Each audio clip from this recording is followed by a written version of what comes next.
significance of the Buddhism? The significance of Buddhism, especially for the Indian people, as Buddha, he born in India. In India. Yeah, Yes. and this is the only one teacher. It is called a guru. We call it guru. Guru. Become a world teacher.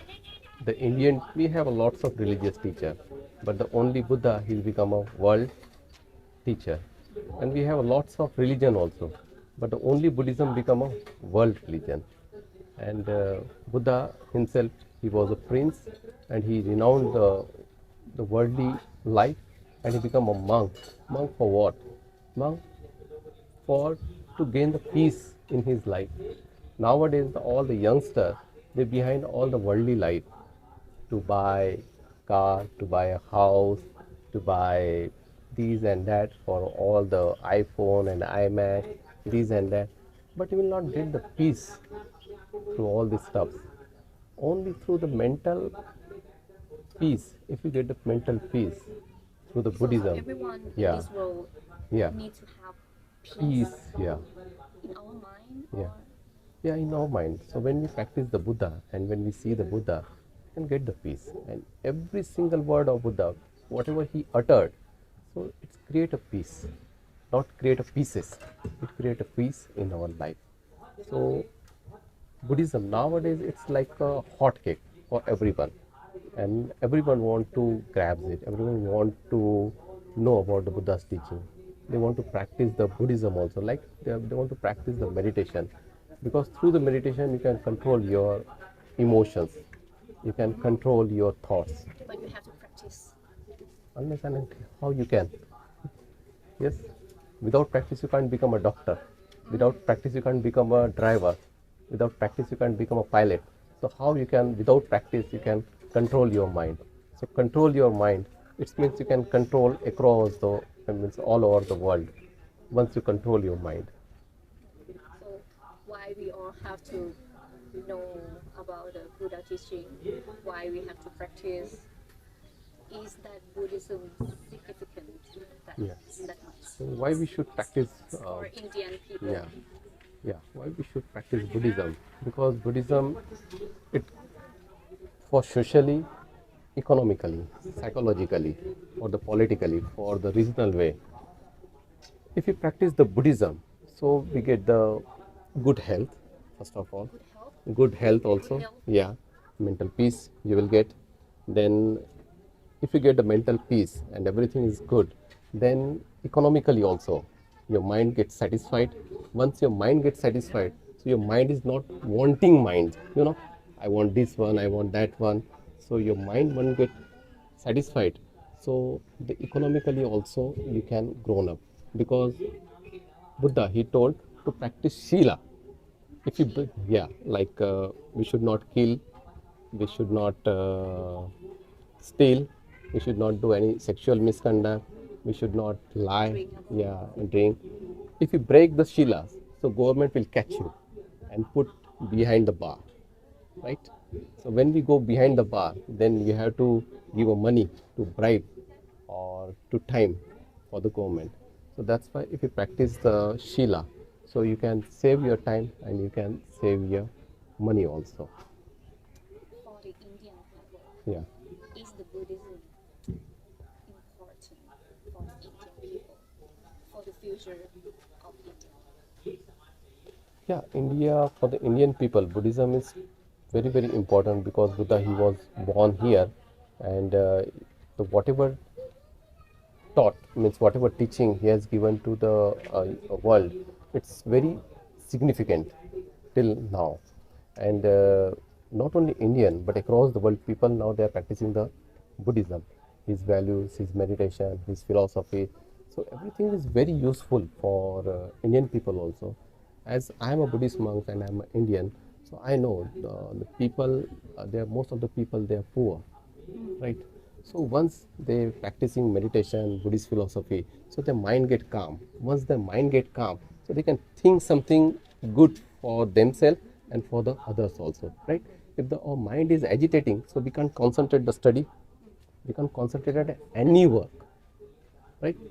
So for the poor people especially, if they do meditation, so their mind get calm, and once their mind get calm, so they can study well, they can work well, and they can save the money for themselves and for their future also. And how about rich people? Rich Is people, Yes, Buddhism is maybe can help poor people, but how about the rich people? you know, we have a mind. Either they are the rich or they are the poor, right? And our mind is most of the time it's always thinking about the negativity, not about the positivity, right?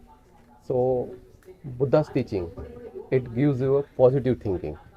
Like most of the time, which I practice in my day-to-day life, I do loving kindness meditation every day. I do meditation every day. I practice non-violence every day.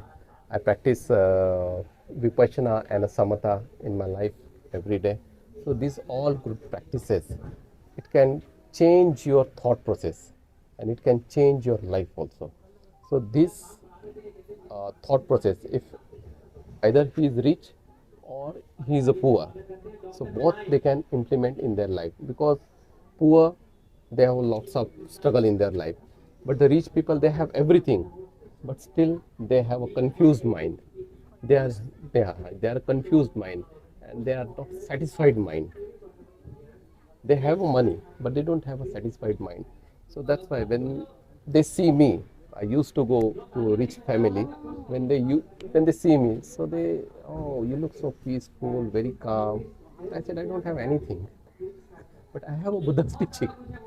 So there are many of rich people come to you Yeah, to and I ask used about to go Buddhism. in Mumbai because I used to live in Mumbai. Yeah, so many rich people, they call me for meditation, for Dhamma talk, and for their problems also, for the family problems, for their personal problems. So they used to call me. So I find they are also in suffering. Suffering Suffering, yeah. So Buddhism is for everyone. Buddhism is for for everyone. everyone, yeah, everyone. The last question. If someone said Buddhism is a hope for Indian people, is that correct, in your opinion? Yeah, Buddhism is a hope. Exactly right. Like How it can be? How it can how be it a can hope? be. Like in Thailand, we had a king, like King Bhumibol. Yes. He has done tremendous work for the society, for the nation. So when I read it about the king, when I saw all his videos, so the whole night I didn't sleep on that day, and I cried when I listen and when I saw all his videos and his biography. So these kinds of people, if uh, if we have in India, so the Indian structures also can be changed. So when I read Our about the, structure yeah, can be changed. change, yeah, through the Thai king, because I think the Thai king, it's ideal for Indian politician, because whatever he has done in Thailand, so we should implement in India also. Is relate Yeah, it's of the real. Buddhism. Yeah, it's real because he was a Buddhist and he was a really compassionate person also. The quality of compassion, he has a Maitri, he has a Shila, and he has a good heart also. So these all qualities, it's all belong to Buddhism, right? Buddha also has the same quality, and our Dr. Baba Ambedkar also has the same qualities. So this kinds of a mental attitude, it's called a mental attitude. This kinds of mental attitude surely can change the life of India, right? It surely gives a big hope for India. Either it's a Buddha, either it's Dr. Baba Ambedkar, or either it is a King Bhumibol, right? Thank you so